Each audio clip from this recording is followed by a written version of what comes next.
ఆ 2 కావాలనుకుంటే అన్ని కార్డులు అయిపోవాలి, ఒక్కొక్కటి పేరు కూడా అయిపోవాలి, పిఆర్ఓ నేమ్ కూడా అన్ని వందల వేల పేర్లు పడుతుంటే పిఆర్ఓ నేమ్ కూడా మధ్యలో కనపడుతూ ఉంటుంది. అయినా అయిపోయినా కానీ ఆడొకడు వస్తాడు, అర్జున్ దాస్ అని వాడు కుర్రాడు కాక ఆడి వాయిస్ చూసింటేనే వణుకు పుడుతుంది. ఆడు వచ్చేవారు చూడండి పార్ట్ 2 ఉందా లేదా తెలిస్తే పార్ట్ 2లో రక్తం ఏరులై పారుతారా నదులై పారుతుందా, ఒక బంగాళాఖాతం సృష్టించబోతున్నారా, ఆ బంగాళాఖాతం మనం ఊహించుకోవాలి. ఇంటర్లింక్ కూడా పెట్టారు, చంపి పడేస్తారేమో నాకు తెలిసి పార్ట్ 2లో. వచ్చి థియేటర్కి వచ్చి గంభీర ఒరిజినల్ గ్యాంగ్స్టారా వచ్చేసి గంభీరనా ఒరిజినల్ గాడా వచ్చి చూడండి. జపాన్ డైలాగ్ లో మరాఠీ డైలాగ్ చెప్తుంటే తెలుగు కన్నా పర్ఫెక్ట్ గా చెప్పాడు, ఇంత పర్ఫెక్ట్ గా చెప్పగలడా అనిపించింది. వండర్ఫుల్ గా ఉంది. సుజిత్ నువ్వు గెలిచినావు కాక, నిన్ను ఓడగొట్టే మగాడు లేడు. ఎందుకంటే ఎంటర్ అయినావు, ఒక ఫ్యామిలీలో ఎంటర్ అయినావు, నువ్వు గెలుస్తూనే ఉంటావు. మేము కూడా మీసాలు చెప్తాం ఇప్పుడు, ఇక్కడ కూలీ లేదు, ఇంకా జైలర్ లేదు, ఇంకా వేరే సినిమాలు ఏం లేవు, ఇంకా విక్రమ్ లేదు, ఏం లేదు. ఇప్పుడు ఓన్లీ ఓజీఏ. ఇండియా వైడ్ ఓజీ బీజిఎం అనేది, ఓజీ సాంగ్స్ అనేవి ఇప్పుడు ట్రెండ్ అవుతాయి. తమన్ గారి బీజిఎం అనేది ఇప్పుడు ట్రెండ్ అయిపోతుంది. తమన్ గారు most wanted music director, I'm sure of it. ఇంకా సినిమాలు వస్తాయి ఆయనవి. అండ్ సినిమా గురించి మాట్లాడితే మాత్రం పవర్ స్టార్ పవన్ కళ్యాణ్ గారి ఫ్యాన్స్ కి మాత్రం పండగ. సినిమా అనేది ఫుల్ మీల్స్. దసరా ముందుగానే వచ్చేసింది, నవరాత్రుల్లో ఆల్రెడీ 4వ రోజులో ఉన్నాము, కానీ ఆల్రెడీ దశమ వచ్చేసినట్టే అనిపిస్తుంది నాకైతే మాత్రం. తాండవం చెప్తున్నా, శవాలు కూడా లేచి తాండవాలు ఆడతాయి, అలా కొట్టారు తమన్ గారి బీజిఎం. అక్కడ పవర్ స్టార్ పవన్ కళ్యాణ్ గారి స్క్రీన్ ప్రెజెన్స్ ని, ఆయన చరిష్మాని, సుజీత్ గారు కూడా అంతే బ్యూటిఫుల్ గా వాడుకున్నారు. అంటే ప్రతి ఆడియన్స్ కి, ప్రతి మూవీ లవర్ కి ఇది ఒక ఆకలి, ఒక 10-15 ఏళ్ళ ఆకలి. అరే పవర్ స్టార్ ని ఇలా చూడాలి, అలా చూడాలి, ఆయనకి ఇలాంటి షాట్ పడాలి, ఇలాంటి డైరెక్టర్ తీయాలని తీసేయడమ్మా. పెద్ద ఫ్యాన్, పెద్ద కల్ట్ సుజీత్ గారు. అసలు ఒక థియేటర్ బయట పవర్ స్టార్ అనుకుంటూ వదిలిన వ్యక్తి అదే పవర్ స్టార్ తో పాన్ ఇండియా మూవీ తీస్తున్నారు, మనకి ముందుకు తీసుకొచ్చారు. ఇంతకన్నా ఇన్స్పిరేషన్ నేను చెప్పలేను.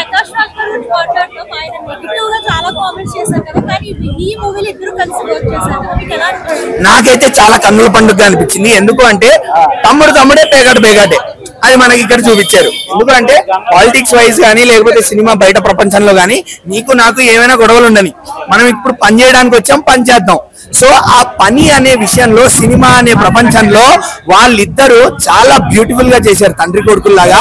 వాళ్ళిద్దరి కెమిస్ట్రీ అనేది కూడా చాలా బ్యూటిఫుల్ గా వర్కౌట్ అయింది. So hats off for that. నిజంగా గూస్ బంప్స్ వచ్చిన సీన్లు అంటే సినిమా మొత్తం గూస్ బంప్స్ ఉన్నాయి. 10-15 సీన్లు ఉన్నాయి. ప్రతి సీన్ కూడా, ప్రతి ఎలివేషన్ సీన్ కూడా ఒక ఇంట్రడక్షన్ సీన్ లాగా ప్లాన్ చేశారు సుజిత్. అంతే. ఇప్పుడు మనకి రజనీకాంత్ సినిమాలో అనిరుద్ధ్ ఏం చేశారు, అర్థం కాదు, నర్స్ వస్తారు, కొట్టేనా బీజిఎం, ఆయన కూర్చుంటారు, కొట్టేనా బీజిఎం. అలానే ఉంది ఈ సినిమాలో కూడా. పవన్ కళ్యాణ్ జాకెట్ వేసుకుంటే బీజిఎం, ఆయన కారు మీద కూర్చుంటే బీజిఎం, ఆయన నడుచుకుంటూ వస్తే బీజిఎం, నన్ను పట్టుకుంటే బీజిఎం, ఏసైనా అన్నట్టు బీజిఎం, కొట్టేనా. అసలు తమన్ గారు ఇక నేను చెప్పలేను. గూస్ బంప్స్ మూమెంట్స్ అంటే అన్ని ఉన్నాయి, గూస్ బంప్స్ మూమెంట్స్. అందుకే అంటే నా ఫ్యాన్స్ కి, కల్ట్స్ కి అయితే పండుగ. నాకు నచ్చిన డైలాగ్ అంటే బొంబాయి వస్తున్నా తలలు జాగ్రత్త కథం. ప్రీ ఇంటర్వెల్ సీక్వెన్స్ దగ్గర నుంచి ఇంటర్వెల్ దగ్గర వరకు ఆ సీక్వెన్స్ ఏదైతే ఉందో అసలు ప్యూర్ మాస్. ఎందుకు అంటే అక్కడ వచ్చే యాక్షన్ సీక్వెన్స్ కి, తమన్ కొట్టే బీజిఎం కి, స్క్రీన్ మీద ఎగిరిపడే తలలకి ఇక జనాలు ఎలా చూడాలో, ఎలా ఆన్సర్ చేయాలో కూడా నాకు అర్థం కాలేదు. అంత బాగుంది ఇంటర్వెల్ సీక్వెన్స్.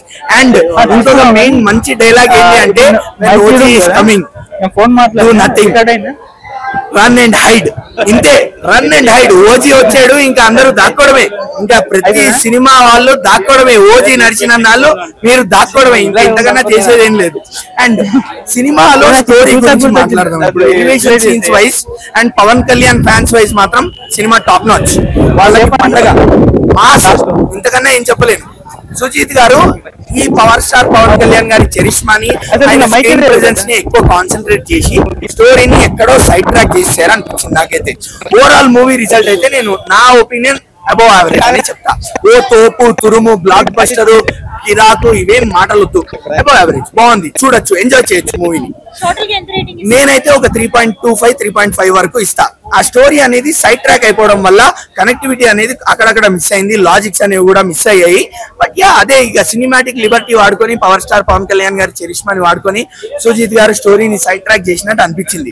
ఇంకోటి లెంగ్తీ స్టోరీ కాబట్టి మేబీ అది కూడా ఒక రీజన్ అయి ఉండొచ్చు. అన్న బ్లాక్ బస్టర్ అవన్నీ అవ్వకపోని, నా ఒపీనియన్ నాది, వాళ్ళ ఒపీనియన్ వాళ్ళది. ఇప్పుడు వాళ్ళు బ్లాక్ బస్టర్ అన్నంత మాత్రాన సినిమా బ్లాక్ బస్టర్ అయిపోతుందా లేదా మన చేతుల్లో అయితే లేదు.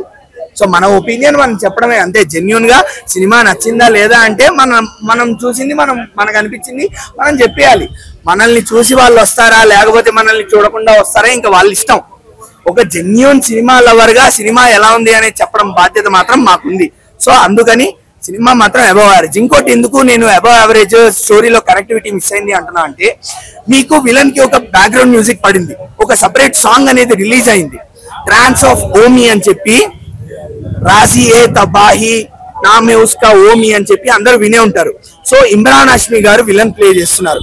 ఇమ్రాన్ హాష్మి లాంటి పెద్ద character power star Pawan Kalyan తో చేస్తున్నప్పుడు ఆల్రెడీ మన ఎక్స్పెక్టేషన్స్ పీక్స్ కి వెళ్ళిపోతాయి. కానీ ఇక్కడ సుజీత్ గారు అదే చేయలేకపోయారు. విలన్ ఎస్టాబ్లిష్మెంట్ అనేది లేకుండే, విలన్ ని స్ట్రాంగ్ గా చూపించలేకపోయారు. ఆ స్ట్రెంగ్త్ అనేది కనిపించలేదు విలన్ దగ్గర. చాలా వీక్ ఎలిమెంట్ అది, చాలా వీక్ ఎలిమెంట్. అండ్ ప్రియాంక గారు కూడా ఆవిడకి తగ్గట్టు ఆవిడ చేశారు. ఆవిడకున్న స్క్రీన్ ప్రెజెన్స్ ని ఆవిడ బాగానే వాడుకున్నారు. అండ్ అర్జున్ దాస్ గారు కూడా ఓవరాల్ మూవీలో అంత లెంగ్త్ లేకపోయినా కూడా అర్జున్ దాస్ గారు ఆయనకి తగ్గ క్యారెక్టర్ కి తగ్గ న్యాయం చేశారు. థియేటర్ లో అరుపులు వచ్చేవి, అది స్టేజ్ మీద చూసిన వల్ల థియేటర్ లో మనకి ఆ ఇంట్రెస్ట్ కొద్దిగా దాని మీద ఇది పోయేది. అది ఒక్కటి బాధ అనిపించింది. వస్తుంది, వస్తే ఇంకా పీక్స్ లో ఉంటాయి పవన్ కళ్యాణ్ గారు. ఇది చాలా బాగుంది. నేను అవేం ఎక్స్పెక్ట్ నేను చేయను. నేను ఒకటే చెప్తాను, నేను అసలు దేని మీద ఎక్స్పెక్టేషన్స్ ఉండవు. నేను దేని మీద పెట్టుకోను. నేను సినిమాకి వస్తాను, నేను టైటిల్ కూడా ఇప్పుడు ఓజీ అని పెట్టి అందులో లవ్ స్టోరీ పెట్టారనుకో, ఓకే ఇది లవ్ స్టోరీనా, నేను లవ్ స్టోరీకి కనెక్ట్ అవుతా. ఓజీ అని పెట్టారు, నేను ఫ్యాక్షన్ అని అనుకున్నాను, ఇక్కడేమో లేకపోతే మాఫియా అనుకున్నాను, ఇక్కడేమో లవ్ స్టోరీ ఉంది. నేను అసలు అది పట్టించుకోను. నేను చూసినంతసేపు నాకు అది ఏంటి అనేది నేను కనెక్ట్ అయ్యి దానికి కనెక్ట్ అవుతా అంతే. దీని ఆయనకి పెడతారు కదా, దీనికి పెడతారు కదా, ఇదేదో ఎక్స్పెక్టేషన్స్ ఉంటాయి కదా, ఇవేం అనుకో. ఎక్స్పెక్టేషన్స్ పెట్టుకొని ఎప్పుడు సినిమాకి రాకండి. ఎక్స్పెక్టేషన్స్ పెట్టుకొని వస్తే అద్భుతమైన మహాకావ్యాలు కూడా ఎవరికి నచ్చవు. అసలు ఏం పెట్టుకోకండి.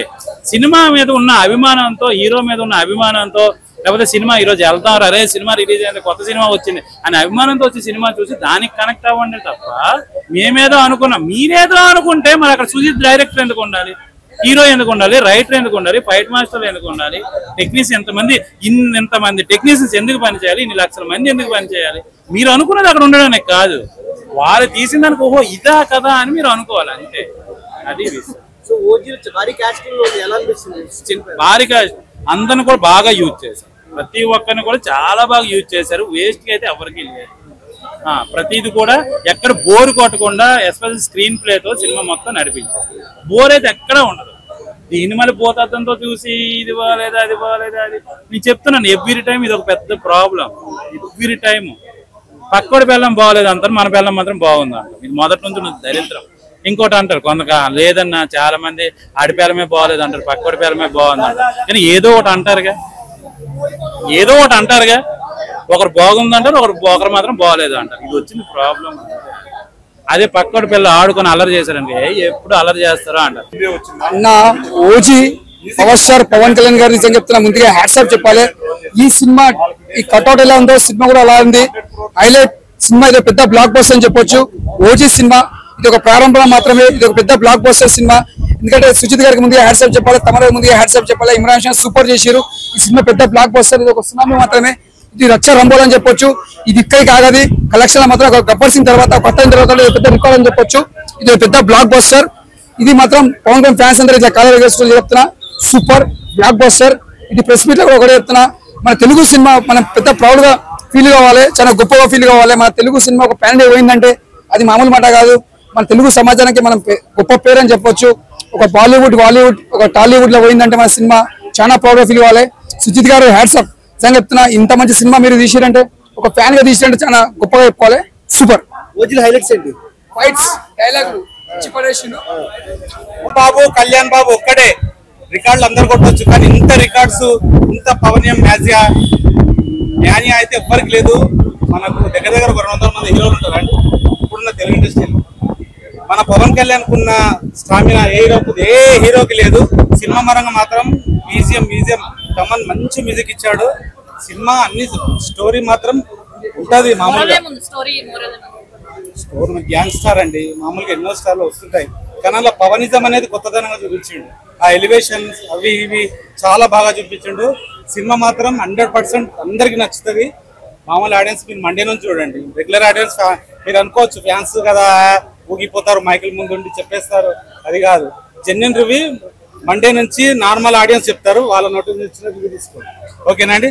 జై పవర్ స్టార్. స్కై ఫిస్ట్ అని చెప్పి మిగతా ఆడియన్స్ పెద్దగా నచ్చకపోవచ్చు, ఫ్యాన్స్ మాత్రం ఇది ఐఫిస్ట్.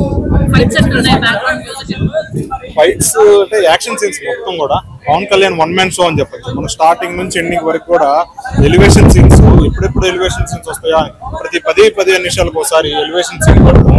సినిమా అంతా ఎలివేషన్స్ తోనే నడుస్తుంది. ఎక్కడ కూడా స్టోరీ కూడా పెద్ద బలంగా చెప్పుకోవడానికి బలమైన స్టోరీ కాదు. మన రెగ్యులర్ డ్రామాటిక్ స్టోరీని, మాఫియా స్టోరీ ఎలా ఉంటుంది అలా ఉండేది ఎన్నోసార్లు చూసే కథల్ని.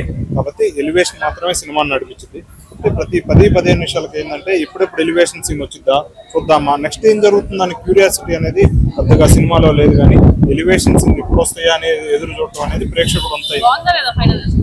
ఫైనల్ గా అయితే పవన్ కళ్యాణ్ ఫ్యాన్ అయితే బాగుంటుంది. లేదా మీరు పవన్ కళ్యాణ్ ఫ్యాన్ కాకపోయినా సీట్లో కూర్చున్నప్పుడు టికెట్ ప్రైస్ కొన్నారు కాబట్టి మీరు పవన్ కళ్యాణ్ ఫ్యాన్ గా ఊహించుకోండి, లేకపోతే మీరు డిసప్పాయింట్. నేనైతే పవన్ కళ్యాణ్ ఫ్యాన్ కాదు, కానీ పవన్ కళ్యాణ్ ఫ్యాన్ లా ఊహించుకున్నాను కాబట్టి నాకు చూసుకుంటే మేజర్ ఎలివేషన్ సీన్సే పాజిటివ్ పాయింట్స్ మేజర్ గా చెప్పుకుంటే. ఇంకోటి పవన్ కళ్యాణ్ స్వాగ్, స్టైలిష్, ఆ లుక్స్. ఆఫ్టర్ గబ్బర్ సింగ్ తర్వాత ఎవరు కూడా పవన్ కళ్యాణ్ ఇంత స్టైలిష్ గా ఈ స్వాగ్ ఎవరు చూపించలేకపోయారు. మధ్యలో అత్తారింటి దారేది లాంటి ఇండస్ట్రీ ఇట్లా వచ్చినా సరే ఇటువంటి పవన్ కళ్యాణ్ లుక్స్ గబ్బర్ సింగ్ తర్వాత ఇంతవరకు ఎవరు చూపించలేకపోయారు. పవన్ కళ్యాణ్ ఈ సినిమాకి బిగ్గెస్ట్ ప్లస్ పాయింట్. ఇప్పుడు ఎలివేషన్ సీన్స్, తమన్ బీజిఎం